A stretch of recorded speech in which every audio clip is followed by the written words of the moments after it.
कृष्ण भगवान की इसी कथा संग के भाव को लेकर राजा इसी कथा संग के भाव को लेकर नए सारण क्षेत्र में 88,000 ऋषियों को शिष्यों की कथा प्रदान करा रहे हैं।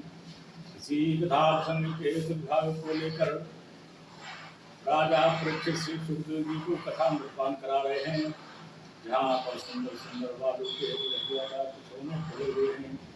एक ओर ब्रह्मर्षि, एक ओर राजर्षि नारद आदि उपस्थित हैं। ठीक उसी कथा प्रसंग के भाव को लेकर अर्थमया कथा पुष्पते प्रधान श्रोता श्री हनुमान जी सर्वे श्रोतारा सावधान तया कथा श्रवन्तु। आनंद कंद भगवान की जय। बोलिए श्री कृष्ण भगवान की जय। बहुत ही सुंदर प्रसंग चल रहा था। मैया पार्वती सुन रहे हैं, भगवान शंकर जी सुना रहे हैं। भगवान राम का चरित्र है, राम का राज्य अभिषेक होने जा रहा है। बड़ी सुंदर सुंदर तैयारियां हैं और कोप भवन में कैकेयी लेटी हुई है।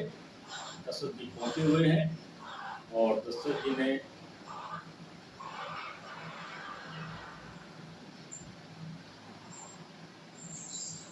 कहा कि हम राम की सौगंध खाते हैं, तुम्हें किसी ने कोई सताया हो, कोई पीड़ा दी हो, उसका सर्वनाश कर दूंगा। किसी राजा ने किया हो उसको देश निकाला कर दूंगा। बहुत तरीके से विश्वास दिलाया है। तब वो कैकेयी उठती है और बेहस कि आज मैं अपने कार्यों में सफलता हो गई, मुझे कूटनीति में सफलता प्राप्त हो गई, इसलिए वो भी हंसती है, हंस रही है। ऐसे हंसती है जैसे एक शिकार करने वाले ने मृग के लिए कोई जाल बिछा रखा हो। आज राजा मृग है, राजा से कुछ प्राप्त करना है, जाल बिछा रही कैकेयी। हालांकि बहुत विद्वान राजा है, लेकिन आज स्त्री का चरित्र जो प्रिया चरित्र है, ये अगाध जल के समान है, इसको कोई पार नहीं पाता है। देवो न जाति, प्रिया चरित्रम देवो न जाति, देवता भी नहीं जानते हैं। तो दशरथ जी इसी कारण से उस अगाध समुद्र में डुबकी लगा दिए। उस कैकेयी वो ऐसी मंथरा जो बड़ी ही कुटिल नीतिज्ञ थी, उसने ऐसा समझा रखा था, उसकी नीतियों से कैकेयी के ऊपर कोई प्रभाव राजा दशरथ का नहीं पड़ा। आज राजा दशरथ हर तरीके से कहा है, तुम्हारे मन की बात हो गई, तुम्हारे मन की बात हो गई। राजा राम को आज हम कल इनका राज तिलक होगा। तो बहुत प्यार करती थी राम से। आज तुम्हारे राम का राज तिलक होने की तैयारी हो गई है, कल राम तिलक राज तिलक हो जाएगा राम का। जैसे सुना, बहुत ही कस के अंदर से कठोर हृदय हो गया, लेकिन उसको उसने दबा रखा और बेहसते हुए हंसते हुए कहा राजा दशरथ से, मागु मागु पै कहो पिए कबहु न देव न लेव, देन कहो वरदान द्वैतेव पावत संदेव।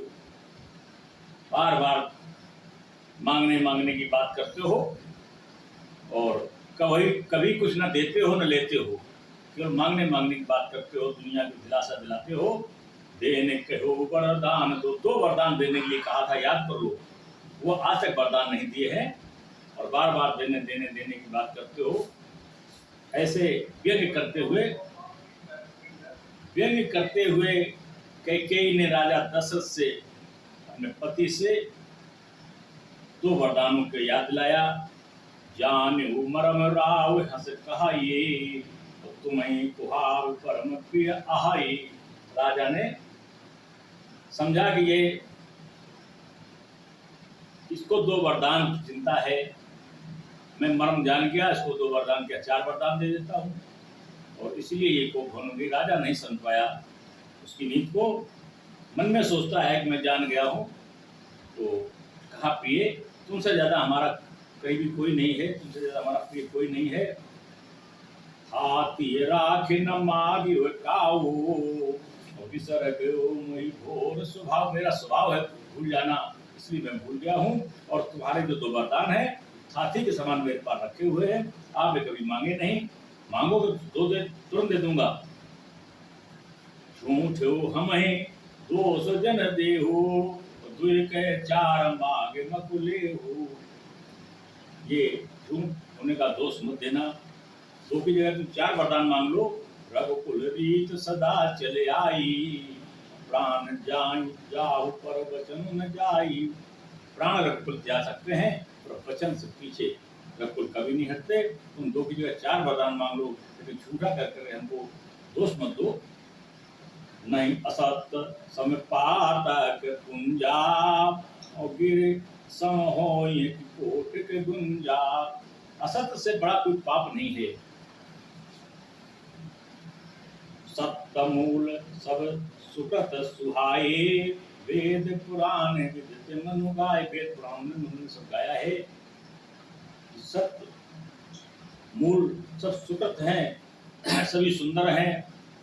यही पर राम शपथ कर आई, उसके बाद उन्होंने राम की सौगंध खाई है।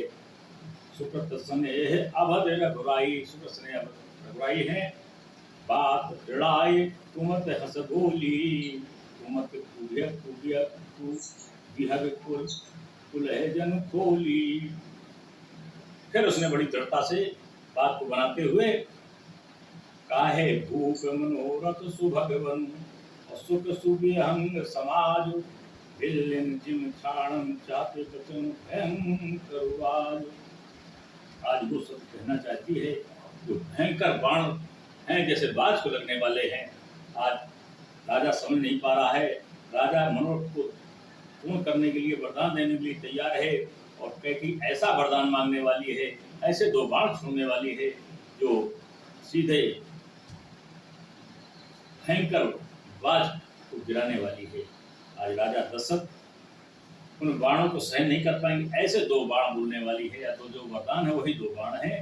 सुनो कान प्रिय भावत जी का, एक बार भरत नहीं टीका। अगर तो हमको वरदान देना चाहते हो तो पहला वरदान दो, भरत को टीका दो, भरत का राज तिलक कल करा दो। जैसे ही कहा भरत का राज तिलक करा दो, वैसे ही बाण, असहनीय बाण मानो दशरथ के हृदय में चुभ गए हों। फिर भी कोई बात नहीं है, बेटे भरत भी उन्हीं के बेटे हैं। दूसरा वरदान मांग लिया है, मांगहु दूसर बर कर जोरी, पूर्वहु नाथ मनोरथ मोरी।